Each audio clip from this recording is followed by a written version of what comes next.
Jama'a una pas pangare. Amina. Alhamdulillah, wassalatu wassalamu ala rasulina Muhammadin wa ala alihi wa sahbihi ajma'in, amma ba'd. Nous rendons grâce à Allah, le très beau, le tout puissant, le tout miséricordieux. Et nous prions qu'Allah subhanahu wa ta'ala accorde son salut sur le prophète Muhammad sallallahu alayhi wa sallam, ainsi que sur les membres de sa famille et sur ses nobles compagnons et tous ceux qui ont suivi les traces et les suivront à jamais. Mes chers en Dieu, une fois le prophète Muhammad sallallahu alayhi wa sallam marchait avec un de ses disciples du nom de Muaz ibn Jabal, que Dieu l'agrée. Le prophète Muhammad sallallahu alayhi wa sallam interrogea Muaz ibn Jabal en lui disant: Ya Muaz, ô cher Muaz, atadri ma haqqullahi ala al-ibad wa ma haqqul ibad ala Allah? Sais-tu le droit d'Allah sur ses serviteurs et le droit des serviteurs sur le Créateur Allah, le Très-Haut? Muaz ibn Jabal répondit: seul Allah et son messager le savent. Le prophète alayhi salatu wassalam a donné un grand enseignement à travers cet hadith. Le prophète sallallahu alayhi wa sallam dit à Muaz: le droit d'Allah sur ses serviteurs, c'est de l'adorer et de ne lui rien associer. Et le droit des serviteurs sur Allah est de ne pas châtier celui qui meurt dans le monothéisme. C'est sur ce hadith que nous allons parler. L'unicité d'Allah subhanahu wa ta'ala, ou parler de l'adoration d'Allah subhanahu wa ta'ala en général. Toi et moi, lorsqu'on nous pose la question, savoir c'est quoi l'adoration, pour nous, c'est aller à la mosquée, prier Allah subhanahu wa ta'ala, et après la prière, nous sortons de la mosquée et l'adoration est terminée. Tout ce qui incombe notre vie, après la mosquée, Dieu n'intervient pas. Quand nous avons besoin de quelque chose, ce n'est pas à Allah subhanahu wa ta'ala que nous allons demander. Donc c'est pour nous dire que l'adoration ne s'arrête pas seulement sur ce qui est mentionné, ou ce que tout, comment la plupart des musulmans connaissent. La salat, la prière, l'aumône, c'est une adoration. Le jeûne du mois de Ramadan qui est proche, qu'Allah subhanahu wa ta'ala nous prête, il nous donne la santé. Il y a le hajj qui est une adoration. En dehors de ce que nous connaissons comme les piliers de l'islam, qui sont aussi une adoration, il y a certaines choses que les gens ne considèrent pas ça comme une adoration. Il y a beaucoup de choses. Mais nous allons prendre peut-être 3 choses pour parler de ça. Parce que c'est le thème de l'actualité. Donc, adorer Allah subhanahu wa ta'ala, Allah ne veut jamais qu'on l'associe à qui que ce soit. Il y a tant de versets dans le Saint-Coran qu'Allah subhanahu wa ta'ala a interdit cela. Wa'budullaha wa la tushriku bihi shay'an. Adorer Allah et de ne rien lui associer. Wa qada rabbuka alla ta'budu illa iyyahu. Allah certes a ordonné de ne adorer personne en dehors de lui. وَمَا خَلَقْتُ الْجِنَّ وَالْإِنسَ إِلَّا لِيَعْبُدُونَ. Je n'ai créé ni djinn et homme que de m'adorer. Il y a plusieurs versets qui parlent de l'adoration. Et cette adoration ne s'arrête pas, comme je viens de le dire tantôt, à la mosquée ou à la prière ou au jeûne. Quand tu as besoin de quelque chose auprès d'Allah subhanahu wa ta'ala, c'est une adoration. Tu dois demander à Allah subhanahu wa ta'ala cette chose-là. Quand tu demandes une autre personne ou une autre divinité en dehors d'Allah subhanahu wa ta'ala, tu as commis du shirk. Tu n'as pas adoré Allah subhanahu wa ta'ala. Prenons le domaine de l'argent, par exemple. Aujourd'hui, la plupart des musulmans ne s'arrêtent pas sur la voie légale pour avoir de l'argent. Si on veut de l'argent, il y a celui qui donne de l'argent. Si on veut la prière, il y a à qui nous prions. À la mosquée, il est là, on lui donne sa prière. Mais l'argent, ce n'est pas celui qui donne. Demandons-nous, par quelle voie, ne parlons pas de nos musulmans, les musulmans d'aujourd'hui gagnent leur argent, sauf ceux qu'Allah subhanahu wa ta'ala a épargnés. Je vous assure au nom d'Allah subhanahu wa ta'ala, si vous allez demander certains, là où ils gagnent leur argent, ce n'est pas possible. Mais Allah subhanahu wa ta'ala dit, was'alullah min fadlihi. Demandez à Allah subhanahu wa ta'ala de sa grâce. Demandez la grâce d'Allah subhanahu wa ta'ala. Si tu vois ton prochain avec de l'argent et que tu as envie d'avoir aussi de l'argent, mais demande à Allah, quand tu viens à la mosquée, mais dis Allah, moi aussi j'ai besoin de l'argent, donne-moi. Et garde la patience. Et tu verras qu'Allah subhanahu wa ta'ala un jour, il va te donner cet argent-là. C'est dont tu as besoin. Mais dans cette voie, nous sommes trop pressés. On veut tout de suite prendre une chose, dans 2-3 mois, nous sommes devenus des multimilliardaires. Dis-moi, par quelle voie un homme peut devenir un multimilliardaire dans 2-3 mois? Celui qui est un commerçant, 20 ans, 30 ans, il a économisé, il a de l'argent. Et tout de suite, moi, je vais, dans 2-3 mois, atteindre à son niveau dans la richesse. Par quelle voie?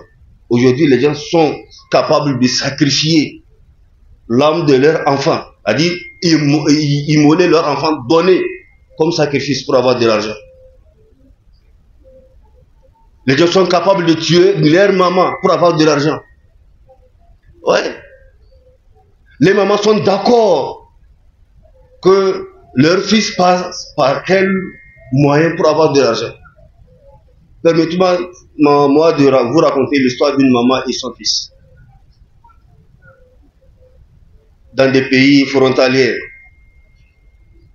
il y a 2 camarades, 2 amis d'enfance qui cherchaient de l'argent depuis leur enfance. Ça n'allait pas toujours. Et ils ont décidé de consulter un charlatan où on fait les portefeuilles magiques pour avoir de l'argent. Ensemble, ils sont allés chez le charlatan ou le marabout, celui qui fait cette magie-là. On a tout préparé pour eux. Mais ils auront de l'argent, mais à une seule condition. C'est quoi la condition? Chacun doit coucher avec sa maman pour avoir de l'argent. Ce n'est pas loin, c'est à côté de nous. À leur sortie, l'autre a dit, mon frère, moi je préfère rester pauvre que de coucher avec ma maman pour avoir de l'argent. L'autre a dit, moi je vais essayer. Il est allé à la maison, raconter l'histoire à sa maman. Et maman dit, mais ça c'est rien. Après ça, tu auras de l'argent, non? Oui. Allons-y. La maman a cédé à son enfant de coucher avec elle, celle qui a mis au monde ce dernier-là, pour que le fils ait une vie paisible, pour qu'il soit exposé, tout le monde le voit en tant que riche dans le pays ou dans la ville. Et effectivement, ça a bien marché. Dans peu de temps, il est devenu un millionnaire. Ils ont construit la maison, des belles voitures, marié des femmes. La maman de l'autre s'est étonnée. Mais chez toi, qu'est-ce qui ne va pas? Mais voilà ton camarade. Vous étiez là ensemble, vous travaillez ensemble, Mais voilà, lui, il a prospéré, ça va bien, il a construit une belle maison pour sa maman, ils sont ensemble, ils mangent bien, ils vivent dans l'harmonie. Et toi, tu es là toujours, tu souffres. Qu'est-ce qui ne va pas? Maman, il dit oui. Maman, elle dit mon fils, l'argent là, laisse-le là. Mais non, dis-moi, il y a un problème. Il dit maman, pas un grand problème. L'argent que tu vois chez mon camarade là, elle dit oui, laisse-le avec son argent. Et la maman a insisté pour que son fils lui raconte l'histoire. Vous savez, l'enfant a raconté l'histoire. Voilà, à un moment donné, ça n'allait pas. On a décidé d'aller chez un charlatan pour voir si on peut gagner de l'argent. Voilà la condition que le charlatan a posée. Donc lui, il est allé chez sa maman et la maman a accepté. Toi là, tu es malade. Et c'est ça là que tu me caches pendant longtemps. La deuxième maman, elle dit à son fils, c'est pas moi qui t'a mis au monde, oui. Et si tu couches avec moi pour avoir l'argent, c'est quoi?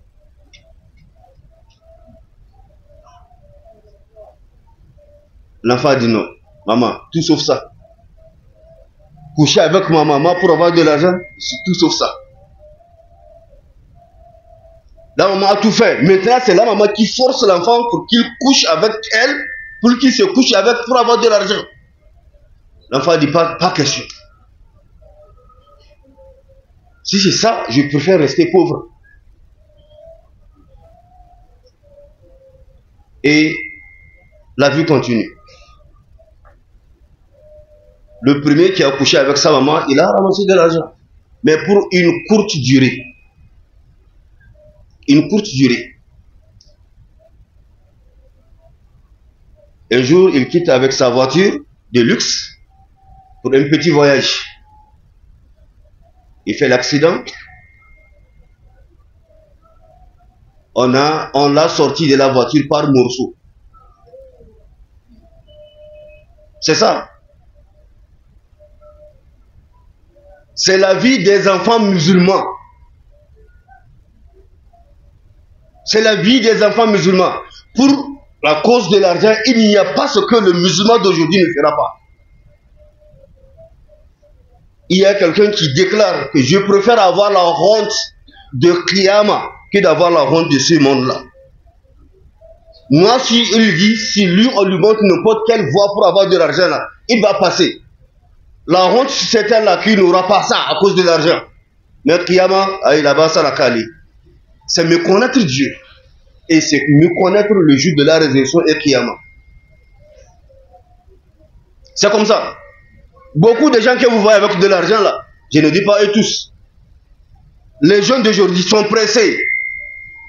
Et ce qui va vous étonner, on n'est pas pressé pour gagner de l'argent là pour aider l'islam.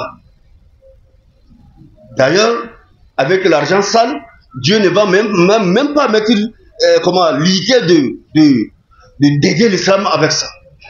Et c'est comme ça qu'il restera dans la saleté. Une petite histoire pour deux camarades encore. Où ils sont allés chez un charlatan aussi. Pour cause de l'argent. Pour la cause de l'argent. On les a montré le quartier. Ils sont allés. Le charlatan, lui, il est au fond de la chambre. Vous voyez? Mais de la porte jusqu'à lui, c'est-à-dire jusqu'à son niveau, c'est le Coran qu'il a posé comme ça. Tu dois marcher sur le Coran là pour arriver chez lui. Salam alaikum. On dit alaikum salam. Oui. C'est qui? C'est tel et tel.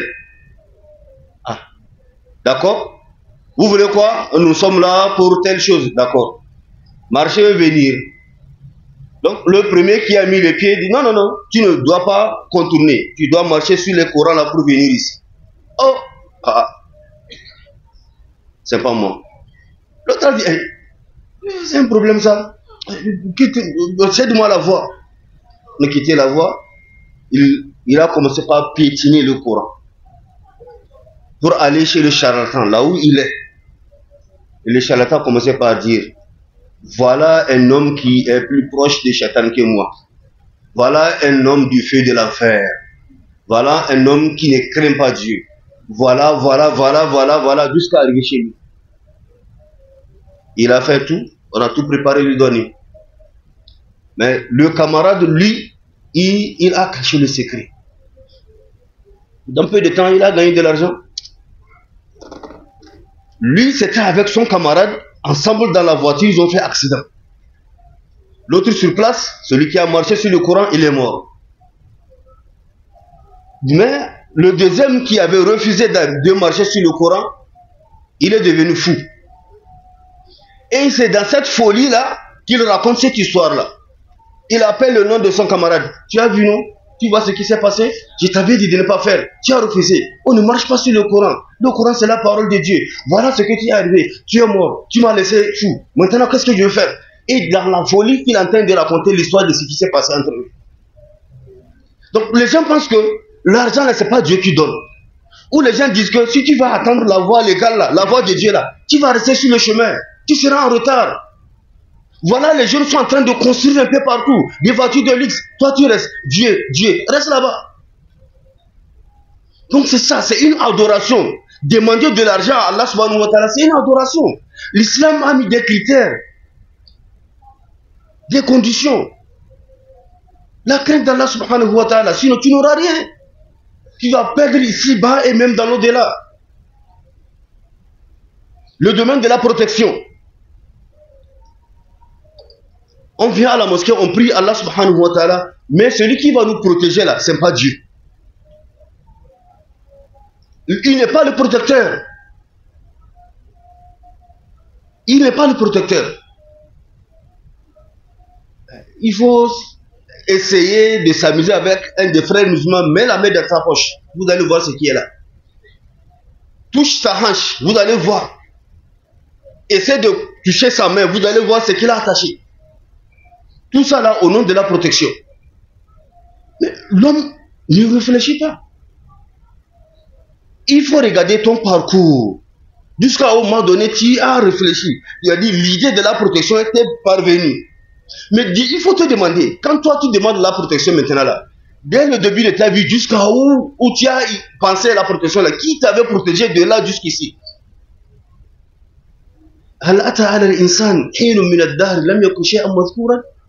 Dieu t'a amené sur cette terre-là. Mais il fut un laps de temps. Tu n'étais même pas une chose. Mais comment l'appelle-t-on? Une chose qu'on connaît. Tu n'étais pas là. Mais c'est Dieu qui t'a amené à travers tes parents. Et Allah subhanahu wa ta'ala a bien placé tes droits dans les mains de tes parents. Quand vous avez un enfant, faites-le ça, ne faites pas ça. Prenez soin de lui, comme ça. C'est toujours dans la protection de Dieu. Tu es dans le ventre de ton maman, de ta maman, de tes parents. Allah subhanahu wa ta'ala a ordonné de te protéger. Parce que s'il décide, si la maman décide d'avorter, elle a commis un péché, donc toi petit, on te donne le droit, le jour de la résurrection, de réclamer ça. Ce bébé que tu as avorté, le jour de la résurrection, tu le verras devant toi. Mais pour quel péché tu m'as tué? Donc c'était une protection, on doit te protéger. Arrivé sur cette terre-là, tu ne savais pas parler, tu ne savais pas marcher, tu ne sais pas. Voyez l'enfant, quand l'enfant vit dans la maison, nous-mêmes nous savons qu'il est dans la protection de Dieu. À chaque fois une chose grave veut se passer, c'est sur les yeux de ses parents. Et vous allez voir que les parents vont courir pour le secourir. À chaque fois une chose grave veut arriver à ce bébé-là, vous allez voir, Allah subhanahu wa ta'ala va envoyer quelqu'un à côté de lui pour voir la scène, pour qu'il puisse le sauver. La plupart des cas, c'est comme ça. C'est dans la protection de Dieu. Maintenant, tu as grandi. Peut-être tu es devenu un chef, un responsable, un richard, un président, un honorable, on ne sait pas quoi. Maintenant, il faudrait qu'il y a une protection. On doit se protéger. La vie de maintenant, là, on ne reste pas comme ça, les bras croisés, hein. Tu laisses comme ça, là, les gens vont te manger. Alors là, cherche la protection. Et il y a des gens qui sont là spécialement pour ça. On te prend. Dans les villages au Burkina, dans le village Ghana, Bénin, pour chercher la protection. Là, tu vas là-bas, on te dit, ah, voilà, il y a un homme, tête noire, court, ou blanc, il a l'habitude de porter blanc, il porte chapeau rouge, méfie-toi de lui. C'est comme ça. Donc tu viens là, n'importe qui tu viens, tu vas avec le chapeau blanc, chapeau rouge, chemise blanc, ah, c'est lui, c'est lui, c'est lui. C'est vrai. C'est vrai. Il y a un malheur là. Allah ne faut pas les saluer. C'est un méchant. Il te suit avec des mauvaises, des arrière-pensées. Des arrière. Tu s'amuses là, il va finir avec toi. On te dit, le matin, quand tu viens au bureau là, quelqu'un viendra. Parce que tu es au bureau là, on doit venir. Mais on va te dire, quelqu'un viendra. S'il vient là, il peut être ton meilleur ami. Il vient là. Ah, donc, c'est lui, mon ami. Donc, c'est lui qui est comme ça. Toi, tu ne connais pas ce qu'on appelle charlatan. Tu ne pourras jamais mettre le pied chez le charlatan et avoir la paix du cœur. Il va te mélanger avec tout le monde. Et tu n'auras jamais confiance à n'importe qui.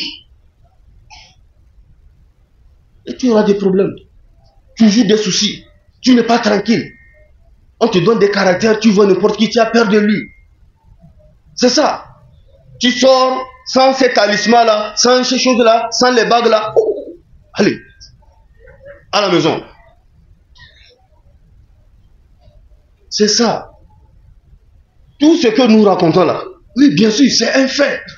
Et ça se passe. Ce sont des musulmans qui sont dans ces saletés-là. Chercher la protection, chercher l'argent, chercher, je ne sais pas, la santé, le domaine de la santé. Un musulman qui va dans des camps de prière, il donne sa tête à, je ne sais pas, à quoi, je sais. Quand toi, tu es un vrai musulman, tu ne sais même pas comment tu peux donner ta tête. On tient la tête comme ça, on tourne, on tape, on te jette sur la terre. Tu roules. Ah, ce sont les génies, ça. Ah bah. Quand tu viens à la mosquée, oh Allah, donne-moi. Il va te donner.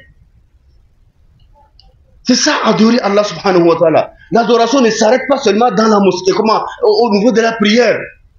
Demander la richesse, de la richesse, c'est une adoration. Tu dois demander à Allah. Demander la protection, c'est une adoration. Tu dois demander à Allah subhanahu wa ta'ala. Tu as besoin de la santé, c'est pour Allah subhanahu wa ta'ala. Il va te donner la santé. C'est comme ça. Mais on ne s'arrête pas là. Tu vas à la mosquée, pardon, à l'hôpital, on fait des analyses. Oh, on n'a rien vu. Je sais. Bon, ce qu'on va faire, on va aller à Bomonga. Il y a un madame qu'on appelle Ahmed là. Il va nous faire. Oh, c'est eux ça. C'est eux ça. Il faut les oublier. On te prend pour la santé là. Village de Burkina, Ghana, tout ça là. Tu reviens. Même cause de la santé là. Problème. Mais qui t'avait donné la santé dès ton enfance jusqu'à là où tu es arrivé? C'est Allah subhanahu wa ta'ala. Mais aujourd'hui, quand Allah subhanahu wa ta'ala a besoin de toi, il a besoin de ton adoration, tu vois que non, lui il ne mérite pas ça. C'est une autre personne qui mérite ça. Lui il n'a pas ça, il n'y a pas ça chez lui, il y a ça chez l'autre. Il faut aller demander. Voilà, c'est maintenant que la piqûre a commencé par travailler, on me dit qu'il y a 1 minute. Bon, nous allons nous arrêter, mes frères en Dieu, et sachons que adorer Allah subhanahu wa ta'ala seul, c'est pour ça Allah subhanahu wa ta'ala a envoyé les messagers. Allah dit, nous avons suscité dans chaque communauté un prophète ou un messager, un envoyé, pour seulement dire une chose, transmettre un message, adorer Allah seul et de ne rien lui associer. Et l'adoration, c'est un peu de ce que nous venons de dire. En dehors de ce que nous voyons comme les piliers de l'islam, mais il y a ces choses-là qui sont à côté, ils sont aussi des adorations. Elles sont aussi des adorations. Donc, prions Allah subhanahu wa ta'ala pour ça. Il y a ça dans ses mains et c'est lui qui donne. qu'Allah subhanahu wa ta'ala nous en préserve, qu'Allah subhanahu wa ta'ala nous pardonne nos péchés.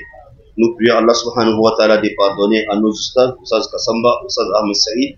Nous prions Allah subhanahu wa ta'ala de pardonner à notre imam Naïbi Moussa et à notre cher grand-papa imam Ishaq, à notre papa imam Mijinyawa et les autres ulémas et les responsables des gens qui ont dirigé l'islam pendant longtemps dans cette cité, dans cette ville d'Apon. Et ceux-là qui sont là actuellement, ils sont à la tête de l'islam, ils nous dirigent. Nous prions Allah subhanahu wa ta'ala de les accorder la santé et de guider leurs pas. Et nous prions Allah subhanahu wa ta'ala de leur donner la clairvoyance et qu'ils puissent nous guider vers le droit chemin. Et tous ceux qui feront comme des erreurs, qu'Allah subhanahu wa ta'ala leur permette de voir ces erreurs-là et corriger. Nous prions Allah subhanahu wa ta'ala d'apaiser nos cœurs pour qu'on puisse aussi les obéir. Subhanakallahu wa bihamdik, nashhadu an la ilaha illa anta nastaghfiruka wa natubu ilayk. Assalamu alaikum wa rahmatullah.